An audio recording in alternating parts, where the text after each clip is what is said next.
Welcome to review session 1. I'd like to start with the beginning of chapter 17, digestive system, and let's jump right in. We began talking about digestive system by talking about the fact that there are basically two aspects of digestion, and digestion, of course, is the mechanical and chemical breakdown of food. And we then talked about mechanical digestion, physical breakdown of food, such as chewing, versus chemical digestion, breaking down molecules chemically into smaller molecules.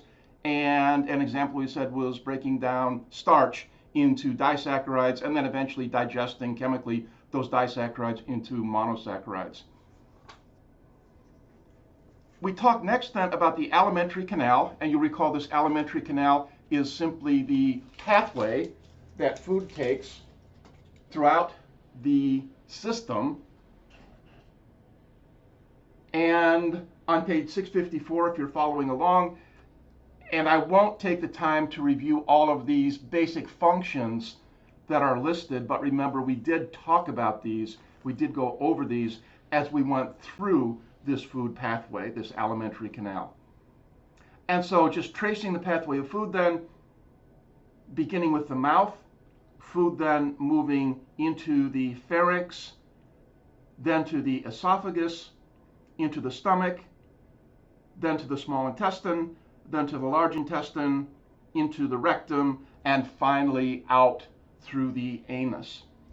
We talked also, and again, if you're on page 654, just take a look now at the left-hand part of figure 17.1. We talked about these accessory organs, and again, we talked about what each of these does, and I won't take the time to review all of that now, but you should be familiar with that information. Accessory organs, remember, organs involved in digestion, but not part of the alimentary canal, not part of the food pathway. And of course, this means then that they have to be emptying their contents into the alimentary canal. Those accessory organs, remember then, are the salivary glands, the liver, the gallbladder, and the pancreas. We talk next about the structure of the wall of the alimentary canal. And again, if you're following along in your textbook, page 656, there's a diagram. And recall then that the various layers of the alimentary canal, starting deep and going to the surface, are the mucosa, which we mentioned shows the most variation from one digestive organ to another. Then again, working our way towards the surface, we have the submucosa with blood vessels that carry away any absorbed materials. Superficial to that, the muscular layer, the muscularis, responsible for various types of movements in the digestive tube, in the alimentary canal. And finally, the very outer surface is the serosa, or the serous layer. And recall then in the abdominal cavity, this is the visceral peritoneum, which you're familiar with from A&P 1. Movements of the tube then, we talked about mixing movements and propelling movements. Mixing movements, as the term implies, just kind of mixing the food up with various other substances. Propelling movements, again, as the name implies, moving the food along, propelling the food along through the alimentary canal. And peristalsis, remember, is the term we use for these waves of smooth muscle contractions that commonly do push food along through the alimentary canal. Innervation of the tube then, parasympathetic impulses stimulate, sympathetic impulses inhibit some digestive action, so you guys knew this already. We didn't go over any specific information in lecture on the mouth. Salivary glands, remember, in terms of salivary secretions, you should know that there are two basic types of salivary secretions. There's a watery secretion, a watery solution produced by cells called serous cells, and this secretion contains amylase. And then number two, there's a thicker solution produced by mucus cells for binding and lubricating the food. That amylase, remember, in the watery solution is a digestive enzyme that begins carbohydrate breakdown. Talking about the pharynx and the esophagus, so now we're on to 17.4, and talking specifically about the swallowing mechanism. And keep in mind then that swallowing is a reflexive action. We have a swallowing reflex. And on page 664, up at the top of the page, just again, think about what happens when you swallow. And so first of all, you move your food with your tongue to the back part of your mouth, and this stimulates that swallowing mechanism, that swallowing reflex. And we didn't talk about the reflex in a lot of detail, but remember, we did talk about the fact that there are these constrictor muscles, superior, and we also mentioned inferior. Notice there are also middle constrictor muscles, but don't really worry about this. And what's happening when we swallow then is that the superior muscles will constrict and begin to push the food along, and the inferior constrictor muscles in turn will relax and allow the food to move along. And from here on down then, through the esophagus, into and through the esophagus, we're simply talking about peristalsis, moving the food along.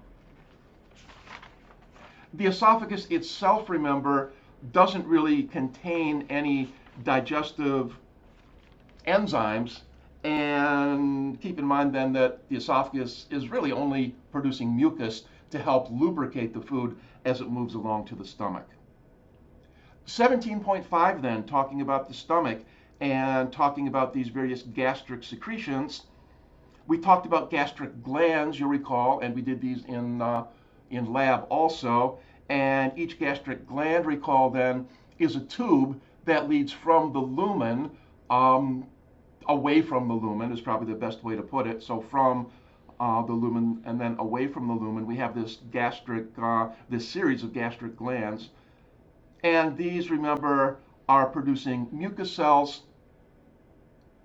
And then further along, they're producing chief cells. And further along, they're producing parietal cells. And your lecture outline then just reminds us of what all of these different types of cells are producing and what the substances are doing. We have then in the stomach this material called gastric juice containing digestive enzymes. And the two important ones then are pepsin, which begins protein digestion by taking these very large protein molecules and breaking them down into somewhat smaller chunks called polypeptides. We also have in this gastric juice a secretion, a digestive enzyme rather, called lipase, and here we're just saying gastric lipase. It's the same old lipase that we find in other locations also. And recall then that lipase, the LIP implying lipid, the ACE implying an enzyme, so lipase then is an enzyme that begins the digestion of some lipids, and particularly we're talking here about lipase beginning fat digestion by splitting triglycerides, which are fat molecules, into their component parts, which are fatty acids and glycerol. We mentioned also then that this gastric juice contains some intrinsic factor for vitamin B12 absorption. Regulation of gastric secretion, and if you're following along now, we took a quick look at figure 1720 on page 668, and notice then parasympathetic nerve impulses, again not surprisingly since we're talking about rest and digest activities, so parasympathetic impulses from the vagus nerve stimulating the release of gastric juice. These impulses also stimulating the release of a hormone called gastrin. The gastrin, being a hormone, gets into the bloodstream. The gastrin receptors, remember, are also in the stomach, and gastrin then stimulates those gastric glands to release even more gastric juice. Talking now about the phases of gastric secretions, and recall there's a table on page 668, and we have three different phases then in this regulatory process. We have, recall then, first of all, the cephalic phase, things having to do with organs in the head. That's where the cephalic comes from. And we have then responses to sight, taste, smell, even thought of food. And all of these types of things stimulate the secretion of gastric juice. Number two, then the gastric phase of gastric secretion. So now gastric phase, we're talking about the stomach. Again, parasympathetic impulses causing those actions that we just took a look at in figure 1720. And then finally, three, the intestinal phase of gastric secretion follows the gastric phase. Intestinal, remember, we're talking specifically about the small intestine. And here, when we have proteins and fats entering the small intestine, this causes the duodenum, the beginning of the small intestine, to secrete a hormone called CCK, cholecystokinin, which decreases gastric mobility.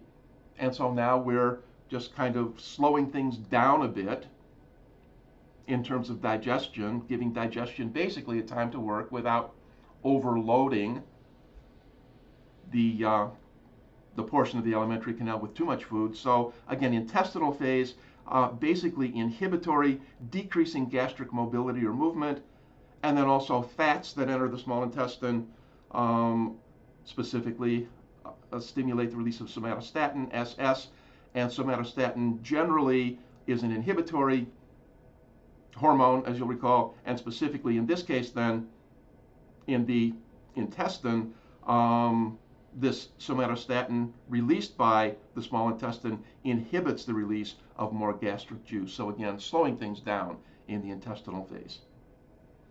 Gastric absorption then, and we talked about the fact that, again, just following along on your lecture outline, not much absorption is occurring from the stomach. Small volumes of water are absorbed, some salts and some drugs, and alcohol are absorbed from the stomach. Mixing and emptying actions, notice we're still in 17.5 here, so we're still talking about the stomach. And again, just kind of following along on your lecture outline, recall then that these mixing movements in the stomach cause mixture of the food in the stomach with the gastric juice, producing this material, this substance called chyme, C-H-Y-M-E. Then again, just back to your handout, the pyloric sphincter relaxes, peristalsis moves the chyme into the duodenum, and this decreases peristalsis and slows the filling of the small intestine. Going on now and talking about the pancreas, and if you're following along in your textbook, we're on page 671, looking at the figure at the top of the page. Different parts of the pancreas you guys are familiar with, you guys were familiar with at this point from laboratory. And so moving along now to pancreatic juice. So just as the stomach secretes pancreatic juice, which contains digestive enzymes, just as the stomach secretes gastric juice, which secretes digestive enzymes, the pancreas secretes pancreatic juice containing the enzymes amylase, which, as we've just mentioned, breaks down starch, lipase, breaking down fats, and also secretes, and again, we're talking about the pancreas now, secretes glycerol, trypsin, and chymotrypsin, breaking down proteins or partially digested proteins, so proteins or polypeptides, into peptides, into even smaller chains of amino acids. And then carboxypeptidase breaks down peptides into individual amino acids. And finally, in this pancreatic juice, we have nucleases, which break down nucleic acids, DNA and RNA, into their component building blocks. And again, recall from ANP1, those building blocks of DNA and RNA are nucleotides. We'll stop here with this portion of the review.